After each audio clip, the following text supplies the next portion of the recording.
Nothing pleases Baba more than a pure endeavor to reach out to the desolate and the needy.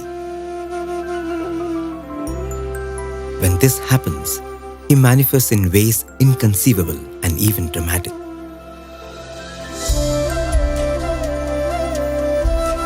Melkavatti is a village 10 kilometers from Ooty in Tamil Nadu. It was adopted by Sai devotees of the region 3 years before Swami's 80th birthday as their birthday offering.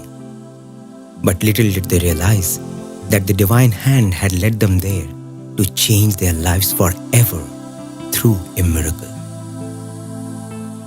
Members of the Ooty Sai Samiti began their service activities in the village in January 2003.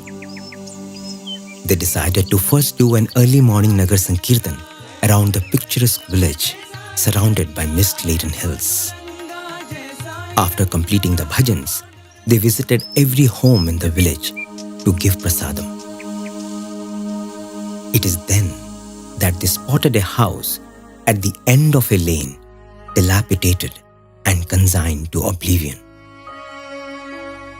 When they went there, they were shocked to sadness.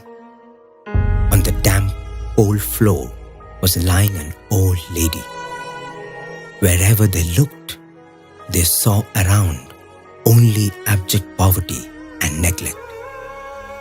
Some villagers who had come along explained that she had been orphaned at an early age.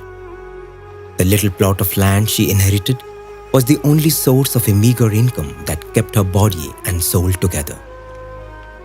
Her tragedy reached its zenith when at 30, suddenly she lost the use of both her arms and legs. Swami's devotees, hearing this, that very moment resolved to adopt and take care of that old lady. A cot, a mattress and blankets were brought immediately. She was lifted from the ragged sackcloth on the floor. Next, they drew a plan such that every day one of them would stay with the lady and look after her. Thus began a united offering of selflessness.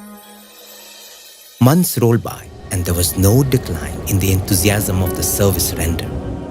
Their loving service now baffled the villagers. Eventually, the villagers themselves began to feel ashamed for neglecting her for so long. The village panchayat was convened and there was unanimous appreciation for the members of the Ooty Sai Samiti. These devotees, in fact, had to travel 20 kilometers from Ooty and back, but they never failed to perform their duty, be it rain or shine. Inspired by them, the villagers now decided that henceforth the lady would be their responsibility. 30 villagers came forward to care for her, one each day of the month.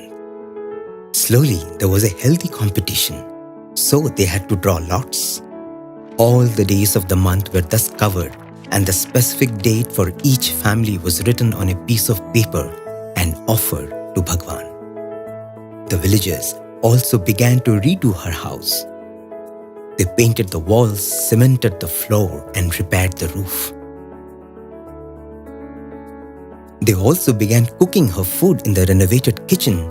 Thus, the old lady was now eating food that was hot, a welcome change in Ooty's cold climate. Her dark, dismal house was thus transformed into a holy place for all noble activities. In Melkavatti, the village that was earlier divided by selfishness came together in selflessness. In September 2004, the Samitis in the Nilgiris district had planned to conduct bhajans in 80 villages. The turn of Melkavatti came along, and all the people in one voice opined that the bhajan should take place in her house. A well-decorated shamiana was erected in front of the lady's house and bhajans commenced with great devotional fervor. The entire village participated. The lady was listening to the bhajans from her room inside, and as she was doing this, suddenly something extraordinary happened. The old lady, who had no sensation in her hands and legs and had been confined to her bed for the past 20 years, all of a sudden raised herself and sat on the bed. Nobody helped her. In fact, no one was even aware of what was happening inside. She then slowly moved towards the place where bhajans were being sung. Everyone was so immersed in the bhajans that many did not even notice her until she reached the altar with her hands raised in gratitude and supplication to the Lord. She was dancing in ecstasy. A wave of shock jolted the crowd. Everyone was speechless. It is then that the 50-year-old lady revealed that Sai Baba had come in her dream the night before and massaged her hands and legs. And with that, her paralysis was gone forever. Everyone was stunned. Their delight knew no bounds. The village chief, a confirmed alcoholic, was so deeply shaken that he resolved then and there to never again touch a bottle of liquor.